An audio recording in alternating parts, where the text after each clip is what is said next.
Kent Hughes and the Habs just made a shocking roster decision as they waive veteran forward Joel Armia. This has huge implications for the Habs salary cap and roster. We're going to be diving into that. Plus, Nick Suzuki and Juraj Slafkovsky both showing shocking improvements this preseason in very different areas of the game. So we'll be talking about all that on this episode of Habs Digest. But before we break into that, Jesse, I got to remind all the people watching, if you're one of the thousands and thousands of people who's not subscribed and you like our content, you like daily Habs content all season long, hit the button now. You won't regret it, I promise.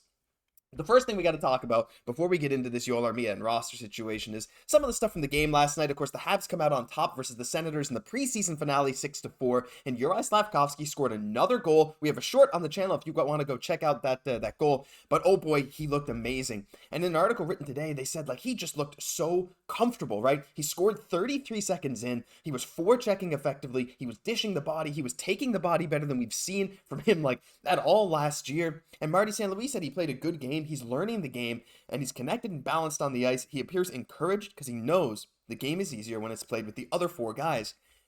If you had to summarize what we wanted to see out of Juraj Slafkovsky this season, what we've said all offseason, how do we want him to improve? This is exactly it. And we're seeing it in the preseason. He's looked more comfortable than ever. He's improving every single night, and I can't help but be extremely excited.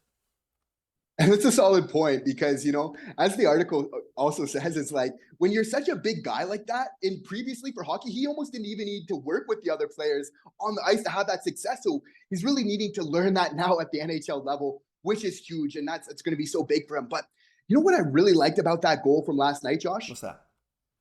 Well, there was two things that I really liked. Like, number one, he's going to the net. Big guy going to the net. That's where you're going to score your goals. Mm-hmm. But secondly, and most importantly, what I would say is that Juraj Slafkovsky knew that puck was going to go to the back of the net as soon as it left his stick. Yeah. Right away. I love seeing that confidence from Slav. It's so important, right? And not just for him, but like for many NHL players. Like we just heard recently, some people say about like Caufield, like he doesn't have the best shot in the world, but he's just so confident when he shoots it that it's gonna go in. And this is a big part of his success. Caufield's confidence in his game. Slav, it's a big thing. Like you need to believe that you can do it before you do it, right? So he's seeming to learn more of that. So for me, that is huge for him, huge for the Habs. Yeah, and that confidence is something we saw, right? When he was confident in these Olympic Games and the World Juniors, that's when he shined the most. And it seems like that confidence is growing every single day. He's learning how to improve his game. He's starting to see results that feeds him. It's like this feedback loop, right? We've said it before, and it seems to be working well for Slafkovsky. But not only did he score, he was also all over the ice, playing solid defensively, solid offensively, all around great game from him. But, there was a lot of people that stood out that game last night, Jesse. You can pick and choose a few people. We wanted to talk about Slav, but we also wanted to talk a bit about Nick Suzuki.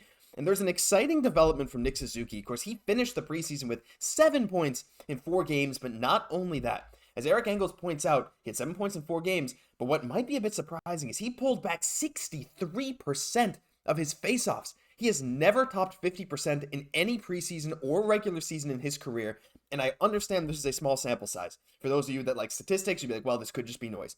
Absolutely fair. But the fact that he has not crossed 50% even in a preseason before, and he comes in and puts up 63, it could mean something, right? And Jesse, like, how do you think this could impact the team if Nick Suzuki can even be a 52, 53% faceoff guy? Because last year, the best faceoff guy was Monahan, and even on like power play penalty kill, it was often him taking a lot of important draws as opposed to Suzuki.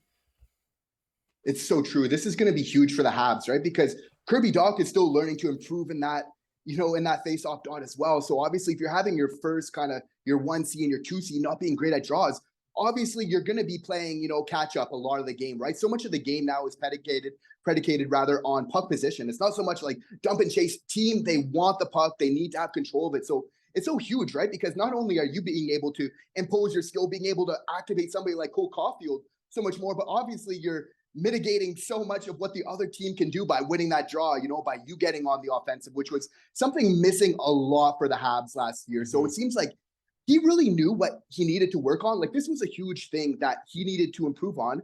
He addressed it in the offseason. He's worked on it clearly, and he's going to continue to do so. And I think that's huge because sometimes he can just kind of come across as like a nonchalant, like calm, down to earth sort of guy. But like at the end of the day, what we need to remember about Nick Suzuki is that he's a competitor. Like he's mindful of what he needs to improve upon, what this team needs. And he's putting the work to do just that. Yeah, and you say calm, cool, collected. I mean, he looks like nothing but that in the preseason, right? That's it. Every single moment we saw him on the ice, he's like, it looks lazy, but in the best way. Like he looks so calm, right? And it's not laziness, but he is just so effective at being in the right spot at the right time, and he still works his butt off. I'm not saying he's like that's not what I'm saying, but his game is so smooth that you almost don't notice it. It's not that flashy, but he out there 7 points in 4 games, and you might miss it. Right, 63% on the dot. Like these kind of things for Nick Suzuki and Cole Caufield, all these guys, these improvements we're seeing. I know it's preseason. I know preseason essentially means nothing, and a lot of you guys will probably be saying that too. And sure, but it still is exciting to see these minor developments because they could very well carry over into the future.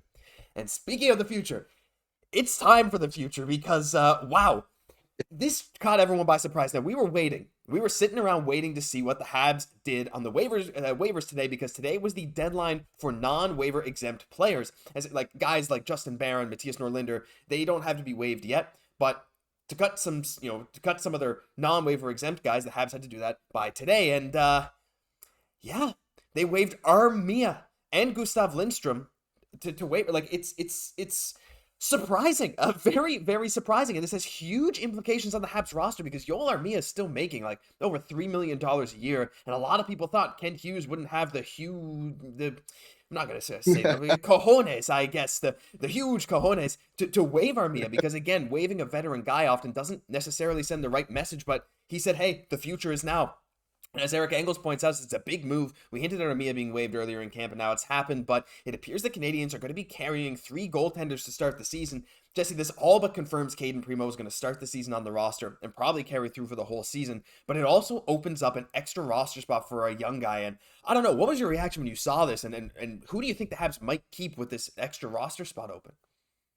Well, I was really surprised, first off, because a lot of the time you don't want to waive vets. It's like bad optics, doesn't look the best, but we're really showing again that like we're turning a page with our rebuild. We said we're going to be more competitive, and we're doing things to do exactly that. Like I was really surprised, but I'm happy about this for like a lot of reasons. Like I think it's that Joel Armia, he had a chance to score last night. He didn't, he ringed it off the post. He's getting waived. Simple as that. No, I'm just joking. It's a lot more than that. It's been a build-up for a long time. But the Habs, like, getting rid of, players like Hoffman, Armia, we're trying to be more competitive. We're turning a corner on that, just like they said. So I'm really excited to hear that. We're prioritizing player development more, which is huge. I think getting those spots, and you have to feel like, somebody like a Norlinder, now one of these young guys, he could make this team, which is crazy to think of, but it's like, looking at the way he played last night, that was like the second game in preseason alone where Mattias Norlinder are now back to promising young defense prospect, basically like contributed to a late game tying goal, like a clutch play. Like Martin St. Louis always looking for those players, like in his words, qui affect la game, and it's like, and Mattias Norlinder, he's exactly that. That's what he's doing, So for me, I'm really surprised about this news, but I'm honestly really excited about it. Yeah, and it opens so many questions too, right? Because I mean, we were kind of thinking, look, Armia's never going to get waived, Pearson's never going to get waived, and Pearson didn't get waived, so he's staying on the team for sure. I mean, he's proven himself probably a bit more in the last few seasons than Armia, even though he's been hurt. But yeah, I mean, you got to wonder what this means for someone like Guhle. He didn't get waived, so you got to think he's probably locking in a roster spot, right? But then you still have a few guys that need to get waived. But now you get to keep, I believe, 2 of, say, Norlinder, Barron, and Heineman. And you can kind of make that choice now, because with Armia not being waived from the forward group, it's like, you can just kind of keep Heineman. Or there's maybe another guy in waivers. Like, for example, what's his name? I think it was like Lavoie or something like that. I forget. A player got waived today. He was like a 6'4" winger who had 25 goals in the AHL last year. Quebec guy, maybe the Habs go after them. But yeah, I mean, this is, again, surprising. And I think we got to talk a bit about the goalie situation as well, Jesse. So the Habs are clearly rocking with 3. You got to think with this move from Armia, a trade is probably on the horizon as well. Like, because it just makes everything a little bit tougher, especially when you have 3 goalies. You're sacrificing a bit of versatility up front. Now, you do have some guys that you can bring up and down from the AHL that are still waiver exempt. But, man, I don't know. I just feel like he's not done yet. It's true, and it's such a great point, Josh. Like Cayden Primeau is a big factor in all of this decision as well, to send down Joel Armia. But I really like that we're not giving up hope on him right away. I think Joel Armia has had his time to prove himself, more time than Primeau has still, even though, I think we should give him a little bit more runway. And the fact that, we're going to give a player a chance, somebody that I think has the possibility still to contribute more to this team, I think is the wise decision of who we're kind of debating to keep around. So again, just another amazing decision from Kent Hughes. It's just when you want him to do certain moves and then just ends up happening, like we were talking about this before. It's like, yeah, the ideal would be that they waive Armia, maybe keep a spot for a young guy, but it's like, are they really going to do that? Probably not. The odds were not, but he went with what I think most of the fans, what we wanted for sure. So, I mean, just another big win for Kent Hughes. Yeah, I mean, like I was just sitting here waiting to see, like, Lindstrom is also a bit sort of surprising. Not sure if he's going to get claimed because he was kind of part of the package that the Habs got for Jeff Petrie on the Detroit trade. So he might get claimed. Not really sure. But yeah, I mean, I was expecting maybe Lindstrom, maybe like hoping, maybe Armia or Pearson. But to see that actually happen, to the implications this has for the future and the message it sends to the Habs organization and to the fans, like, look, we understand. We want to develop. Joel Armia no longer has a place on this team. And I don't think he'll get claimed. I think he'll go down to Laval, and I think he'll be great for them. That could be great for Armia, and like no ill will towards Armia, right? The one-man Armia, he was the tank commander, the one-man Armia last year. He had a couple of great goals. He had a hat trick later in the year. Like, he had some games where he looked great, and obviously no ill will towards him at all. Hope he succeeds in Laval or whatever new team ends up claiming him. But yeah, shocking decision, but it means the Habs are setting up for the future. That'll do it for this news edition of Habs Digest. What do you think about the fact that the Habs waived Armia? Let us know down below. We'd love to hear from you. I'm Josh Gosse for my co-host, Jesse Poirier. We'll catch you in the next one.